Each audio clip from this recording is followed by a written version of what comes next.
His campaign slogan was, "Change we can believe in." He was a brand that offered something special, exciting. In 2008, Obama, the candidate, was voted Marketer of the Year, ahead of Apple, Nike, and Coors Beer. He made many people feel good, as if his slogan might be true. Above all, the perception of Brand Obama was that he was against war. Most of you know that I opposed this war from the start. I thought it was a tragic mistake. But that was false.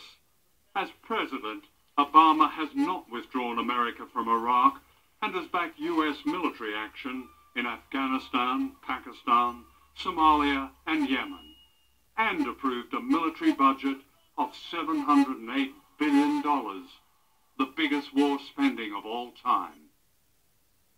Cynthia McKinney is a former congresswoman and Green Party candidate for president. It's a great shame on the black political tradition in the United States to have a warmonger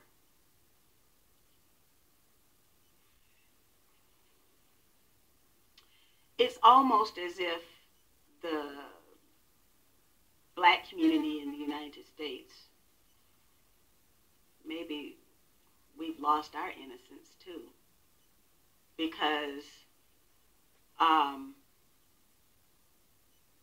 it would be very difficult to find a black person in the United States, just an average, ordinary person who supports any of these wars, and yet these wars are being carried out in blackface. More than any other president, Obama has prosecuted truth-tellers known as whistleblowers. And this is WikiLeaks, an internet whistleblowing organization. Independent and stateless, it represents a landmark in journalism. WikiLeaks has released hundreds of thousands of secret Pentagon documents that describe the wholesale killing of civilians in Iraq and Afghanistan. In the information that you have revealed on WikiLeaks about these so-called endless wars, what has come out of them?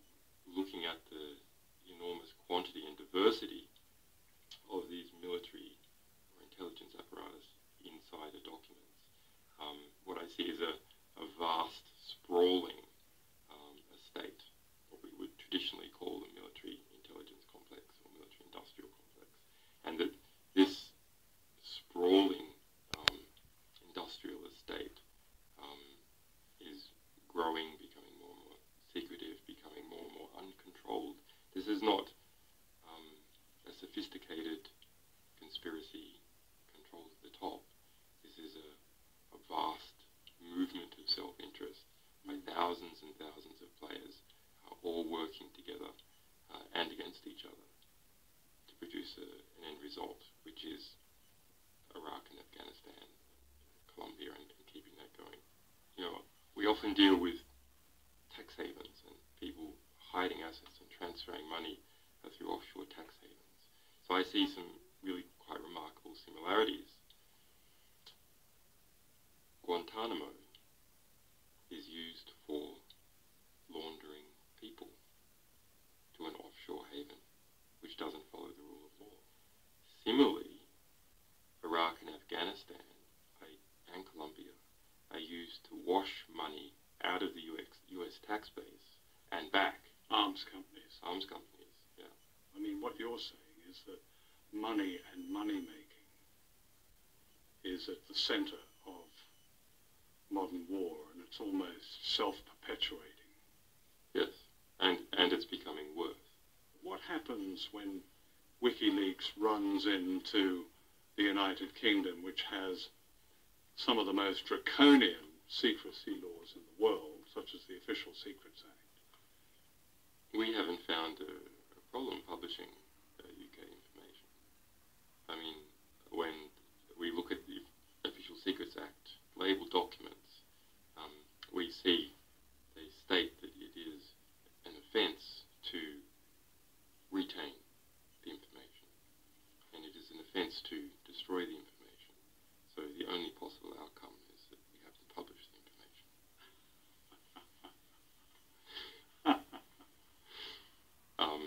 which we have done on many, many occasions. I noticed one that I had a personal interest in was one that from the Ministry of Defence, classified document that equated terrorists with investigative journalists as threats. And Russian spies. And Russian spies. Yeah, as in fact, in many sections of that report, investigative journalists are the number one threat to the sort of information security of the Ministry of Defence. That was a 2,000-page document on how to stop leaks from the Ministry of Defence, which we leaked. I didn't know whether to be offended or honoured. Well, it's nice to be having an impact. Since the release of the Pentagon's war secrets, Julian Assange has been subjected to extraordinary smears and accusations originating in America and Sweden. These include threats against his life and bizarre character assassination.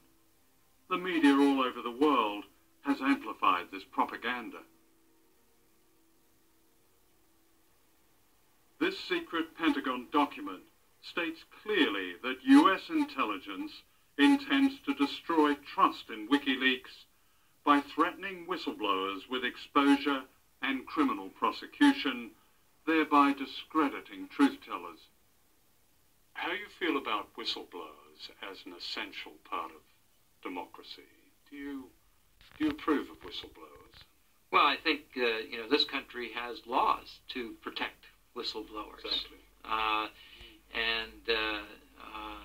And I think that that there have been instances in our history where shining a light on something is important to do. Can you, as a senior official of the United States government, guarantee that the editors of WikiLeaks, and the editor himself is not American, are not in danger, that they themselves will not be subjected to the kind of hunt that we read about in the media? Well, first of all, it's not my position to give guarantees on anything. We do have an open criminal investigation. The investigation is targeted on the individuals that have violated the trust and confidence that's been bestowed upon them by this country. But WikiLeaks is an organization run from outside the United States, and the founder of that has been told that he is at great risk from being hunted down. I don't know in what form. And neither do I, so I'm afraid I can't help you.